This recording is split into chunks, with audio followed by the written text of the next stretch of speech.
Welcome to Tabletop Gear Stuff. Today we're going to be talking about the KelTec sub2000, and we're going to see if this is still a good buy in 2025. Now, let's show clear. So you can see, bolt is to the rear, there's nothing in the chamber. Alright, there's a unique thing about this gun where you can show clear in this way as well. Alright, now this brings another safety concern. You can find online people selling these rubber plugs that plug the chamber here. Because if you store it in this situation, if you've got some sort of debris in the chamber and you pulled it out without looking or checking the bore and you fired it, obviously that would give you a bad time. So this is kind of cool. Now this is the Gen 2 sub2000 from KelTec. The ones you'll see on the market now in 2025 are the Gen 3s. And what will happen in the Gen 3 is when you unfold it and when you fold it, the barrel will, and this portion here will twist, allowing you to store accessories and sights on the top rail of the barrel portion of the weapon. Also, cool feature about the Gen 3s is the Picatinny rail will go all the way back to this side of the barrel, allowing you to put sights on it closer to the receiver. And the reason why that's important is because, frankly, this just looks dumb. And I'm sorry. Like, the truth is, a lot of us, when we get something like this, unless it's just for home defense, we get it because it's fun, and that's not cool, you know? It just looks dumb.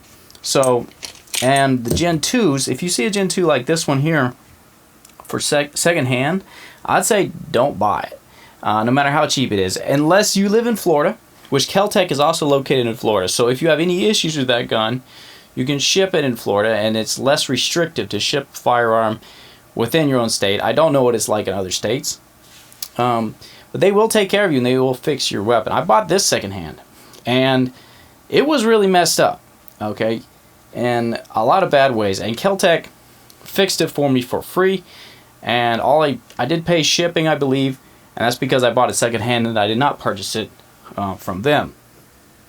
But they still took care of everything. They replaced the entire front end of the gun, and they redid the safety. They brought everything up to, at the time, current specs. This was before the Gen 3 came out. So, cool things about this gun. Whether you get the Gen 3 or Gen 2 or anything, these are very light and handy. These are very fun to shoot, and they're very good for if you are trying to get your spouse or someone into shooting, and you maybe want them to be more comfortable with a weapon that you can use for home defense. This is a good option because it's very lightweight, it's handy, it's simple. The Gen 2, though, bear in mind, these iron sights, completely pointless. Unless you have eyeballs coming out of your cheekbones, these iron sights are just too low. You can't get a good sight picture. And unless maybe you really have a old school angled stance and you tilt your head way over, but you don't want anything like that for home defense. I suggest for home defense you want something where you can really square up and you can index, meaning putting your thumb over the top of the top of the barrel and literally just point where you want to shoot. Okay, because if you're within super close distances and you're stressed, forget sights. You're just gonna point and shoot. And if you're grabbing the gun like this, you're not gonna be nearly successful as if you can index, put your thumb over the top, have a more of a kind of like modern military CQB kind of style, square up at the target, point and shoot with your weapon light. You're not even going to need the sights. So if you have a spouse or maybe a teenager leaving the home and you want to train them and teach them how to use something that they could use for home defense, that's something you probably want to show them, because the old hunting style of shooting is not good inside the home, in my opinion.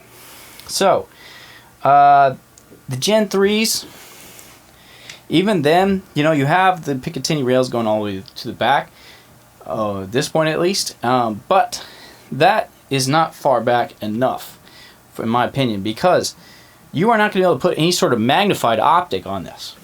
So, because you just won't have enough eye relief to be able to see through that scope or prism or whatever it might be. I'm a big fan of prisms, but if I put a prism up here, and this is a primary arms 1X scope, which is the only one prism scope that I've ever seen that has real, true infinite eye relief. Anything else, you're not going to see it. You're not going to have a good sight picture. So bear that in mind. Even if you get the Smith & Wesson design that folds sideways, it looks like a really good gun and a high quality weapon. But even that one, Picatinny rail, only comes back to here. It does not cover the receiver.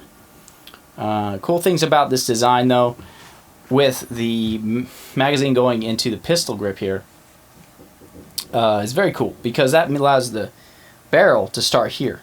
If you buy a kind of an AR-9 or something like that, your barrel has to start here, meaning the overall length of the weapon is very long.